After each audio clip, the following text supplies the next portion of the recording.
ఆంధ్రప్రదేశ్లో లులు మాల్ ఏర్పాటుపై deputy CM Pawan Kalyan కు ఉన్న అభ్యంతరాలేంటి? లులు సంస్థ పెట్టిన షరతులు పవన్ కు నచ్చలేదా? మంత్రివర్గ సమావేశంలోనే లులును పవన్ ఎందుకు వ్యతిరేకించారు? ప్రస్తుతం రెండు తెలుగు రాష్ట్రాల్లోనూ ఈ అంశం హాట్ టాపిక్ అయింది. కేబినెట్ సమావేశాలు జరిగినప్పుడు డిప్యూటీ సీఎం పవన్ కళ్యాణ్ కొన్ని అభ్యంతరాలు వ్యక్తం చేస్తున్నారు. గతంలో ల్యాండ్ పూలింగ్ ను కేబినెట్లోనే పవన్ తప్పుబట్టినట్టు వార్తలు వచ్చాయి. అలాగే అక్రమ నిర్మాణాల క్రమబద్దీకరణ విషయంలో జాగ్రత్తలు తీసుకోవాలన్నారు.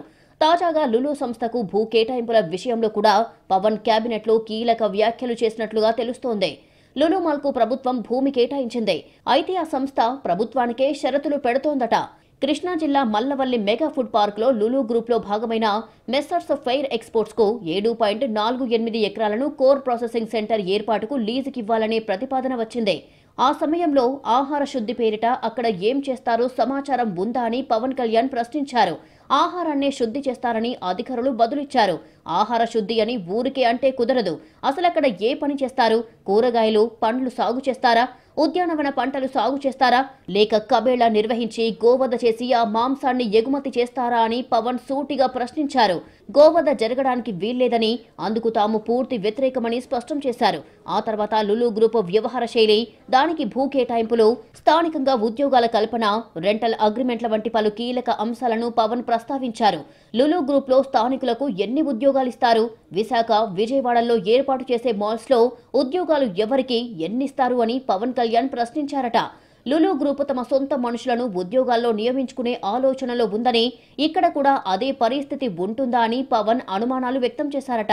లీజు విషయంలో కూడా లులు గ్రూప్ షరతులు పెడుతోందని, ప్రభుత్వానికి షరతులు పెట్టడం ఏంటని పవన్ ప్రశ్నించారట. రాష్ట్రానికే తమ అవసరం ఉందన్నట్టుగా లులు గ్రూప్ వ్యవహరిస్తుంది అనే అభిప్రాయం కేబినెట్లో వ్యక్తమైనట్టు తెలుస్తోంది. లులు మాల్కు విశాఖపట్నం, విజయవాడలో స్థలం కేటాయించడంపై వైసీపీ తీవ్ర అభ్యంతరం వ్యక్తం చేసింది. విశాఖపట్నంలో 2014-19 మధ్య టీడీపీ అధికారంలో ఉన్నప్పుడు ఆర్కే బీచ్ ఎదురుగా ఉన్న 13.43 ఎకరాల భూములను మాల్ నిర్మాణం కోసం ప్రభుత్వం కేటాయించింది. రహదారితో పాటు గ్రాండ్ ఎంట్రన్స్ కోసం అడ్డంగా ఉన్న విశ్వప్రియ ఫంక్షన్ హాలును భూ మార్పిడి విధానానికి గ్రీన్ సిగ్నల్ ఇచ్చింది. వైసీపీ ప్రభుత్వం ఏర్పాటయ్యాక లులు మాల్ కోసం జరిగిన భూ కేటాయింపులు రద్దు చేసింది. ఏపీ ఐఐసీ పరిధిలో ఉన్న స్థిరాస్తిని విఎంఆర్డీఏకు బదలాయించేలా ఆదేశాలు జారీ చేసింది.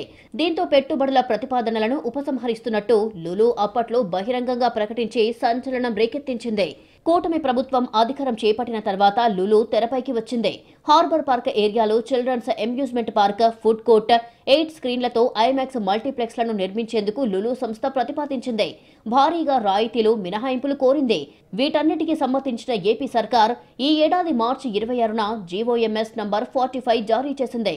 అలాగే విజయవాడలో పాత బస్టాండ్ స్థలాన్ని లులు మాల్ కు కేటాయించాలని ప్రభుత్వం నిర్ణయం తీసుకుంది. దీనిపై అన్ని పక్షాల నుంచి వ్యతిరేకత వచ్చింది. విజయవాడ సెంటర్లో ఉన్న 5 ఎకరాలను 500 కోట్ల విలువైన భూమిని ఓ మాల్ కోసం ఇవ్వడం ఏంటని వైసీపీ, లెఫ్ట్ పార్టీలు ప్రభుత్వాన్ని ప్రశ్నించాయి. ప్రభుత్వ నిర్ణయాన్ని వ్యతిరేకిస్తూ పెద్ద ఎత్తున ఆందోళన చేశాయి. అటు వైజాగ్ లో ఇప్పటిదాకా లులు సంస్థ పనులు మొదలు పెట్టలేదు. మరోవైపు విశాఖలో 13.74 ఎకరాల భూమిని ఎలాంటి బిడ్లు లేకుండా లులు గ్రూప్ కు కేటాయిస్తూ ఇచ్చిన జీవో 45ను రద్దు చేయాలని పాక సత్యనారాయణ అనే లాయర్ హైకోర్టులో పిల్ వేశారు. అలాగే విజయవాడలో 4.15 ఎకరాల ఆర్టీసీ బస్ డిపో స్థలం కేటాయింపును రద్దు చేయాలని మాజీ మంత్రి వడ్డే శోభనాధీశ్వరరావు హైకోర్టులో పిల్ వేశారు. డిప్యూటీ సీఎం పవన్ కళ్యాణ్ కేబినెట్లో లేవనెత్తిన అంశాల ఆధారంగా లులు గ్రూప్ ఏపీలో చేపట్టే ప్రాజెక్టులపై సందేహాలు వ్యక్తమవుతున్నాయి. లులు సంస్థకు చెక్ పెట్టే ఆలోచనలో ప్రభుత్వం ఉందా అనేది చర్చగా మారింది.